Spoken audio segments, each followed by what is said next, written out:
I got to tell you, it's almost like the NFL. It's almost like game on right now between President Trump, President Obama. It kicked off officially Friday when President Obama broke this long-standing tradition of former presidents of sort of staying on the sidelines, not getting out on the field. And in fact, Vice President Pence this morning, in an interview with their own Chris Wallace, is really going in on that and saying that he thinks it's ridiculous that this tradition was broken and that, you know, Pete, the American people, according to Vice President Pence, they spoke in 2016 and said that they wanted to go in a whole different direction. You know, but former President Obama says things can get worse. Really? Oh. Listen. People get a sense that if we don't change things fundamentally, that maybe our kids won't have as bright a future as we did. People are worried about whether they're going to be able to retire. This is a consequential moment in our history. Yeah, and the fact is that if we don't step up, things can get worse. In 2 months, we have a chance to restore some sanity in our politics. So we've all keyed in on different aspects of that. A lot to say. I haven't commented on that last line, though. We'll have more sanity in our politics. Oh, yeah. So if the Democrats take the House and they move on impeachment hearings, things will get really sane in Washington, D.C. They had a crack at it, Jedediah, this week, because they had a very serious confirmation hearing for a seat on the Supreme Court. Were they serious? Were they unified? Spartacus was very serious. You know, I have to comment, though, because as you were talking about this, I'm looking at a media comment. Of course, I go after media bias. But USA Today had a call about, and the title is, "We have a chance to restore some sanity." President Obama's quote, and then it says Obama takes softer approach toward Trump. That's softer. He's basically declaring everything that's been going on under the Trump administration insane. It was like, this is how the media reports, and saying it can get worse. It was like madness. It can get worse. Like we could rewind back to the Obama administration when jobs were fleeing our country. I hope so. Signing terrible deals. ISIS was rising, and we were calling them the JV team.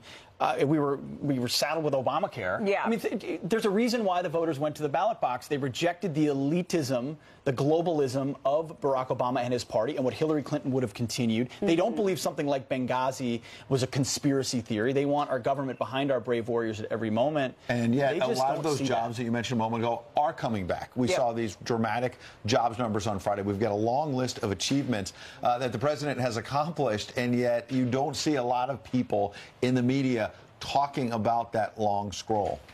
That's right. So, you know, whether it's the unemployment rate, whether it's wages rising, manufacturing jobs. Ed, I think we'll play it again on the show, a clip of Barack Obama in 2016 saying these jobs are never coming back. These deals, he thinks he can just renegotiate them. And how do you do that? How do you renegotiate a deal? So, of course, the community organizers never negotiated a deal in his life. You put the deal maker in chief in the White House. Suddenly, he's tearing up bad deals, staring down Mexico, staring down NATO, the EU, saying we better have deals that are good for us. Yeah. Well, Mike Pence actually had something to say about this, commenting on President Obama being so outspoken. Let's take a listen. It was very disappointing to see President Obama break with the tradition of former presidents and become so political and roll out the same tired arguments that he and liberals have made over the last 8 years. The truth is, the American people in 2016 rejected the policy and direction of Barack Obama when they elected President Donald Trump. And yet, you know, it's interesting. There was a Republican campaign event, I believe, a fundraiser here in New York City yesterday. The New York Times got an audio recording of it. And Mick Mulvaney, as well as the RNC chair, Romney, were here. And this audio recording shows that Mick Mulvaney was saying that there are a lot of accomplishments for the president to talk about, but that Republicans have to find a way, he said in private, to subtract the president's divisive persona from those accomplishments. So I wonder what you think about the fact that, yeah, there's a lot of good things for the president to tout, but when his own budget director is behind closed doors allegedly telling Republican donors, president's got high negatives. That's not something the White House likes to admit. I wonder how Republicans do that in these midterms. It's a fair point, but I think there are people attracted to both different aspects. Some say, hey, my job's coming back, my life's improving, my wages are up, this is a good thing for my family.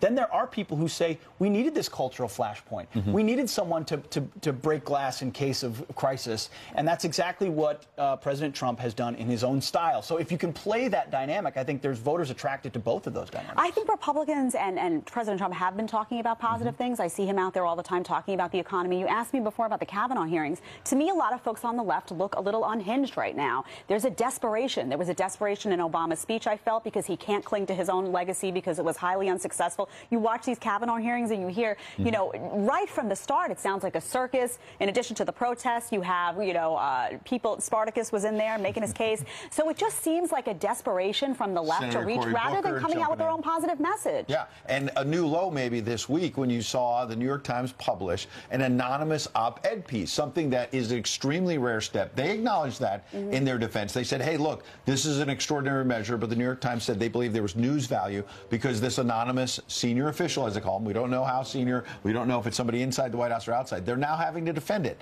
And their opinion editor says in this piece out now, in our view, this op-ed offered a significant first-person perspective we have not presented to our readers before, that of a conservative explaining why they felt that even if working for the Trump administration meant compromising some principles, it ultimately served the country if they could achieve some of the president's policy objectives while helping resist some of his worst impulses. Well, I've got to tell you, even former President Obama in his Friday speech was saying things like this was a cowardly act, the person should have attached their name, because former President Obama's point was that if you're going to stand up, this anonymous person was not elected, is not accountable to the people.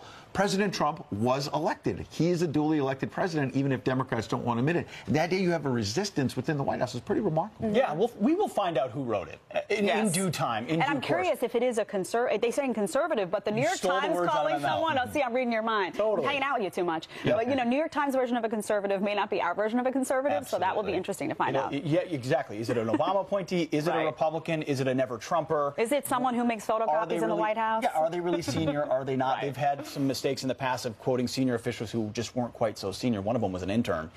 So we will find out their credibility is at stake. Well, they also asked, Vice President Pence was also asked about this. And one of the charges made in this op-ed was that they were thinking about invoking the 25th Amendment and removing this president. This is what the Vice President said. Well, I wouldn't know, but what I can say is it's a disgrace. I think the author of the anonymous editorial and, frankly, the New York Times should be ashamed. But it seems to me to be just an obvious attempt to distract attention from this booming economy and President Trump's record of success. One of the claims made in the op-ed is that there had been discussion of invoking the 25th Amendment to even remove the president from office. Have you ever been part of a conversation about that? No, never. And why would we be, Margaret? That's the Vice President obviously talking to CBS's Margaret Brennan. He also has an interview with her own Chris Wallace. You're going to want to check that out on Fox News Sunday right here on the channel throughout the afternoon and evening. But you see the Vice President firing back, making sure that, you know, there was this initial speculation in Washington. Maybe Vice President Pence was involved in it. He is trying to show there's no daylight between he and the president. I wasn't sure how contagious Trump derangement syndrome is, but clearly it's made it all the way to the top. The virus has spread, Pete. The former president is infected. Yes. You're saying Barack Someone Obama call a doctor. Absolutely. Really? He's got the derangement 2 days in a syndrome. row, you're saying.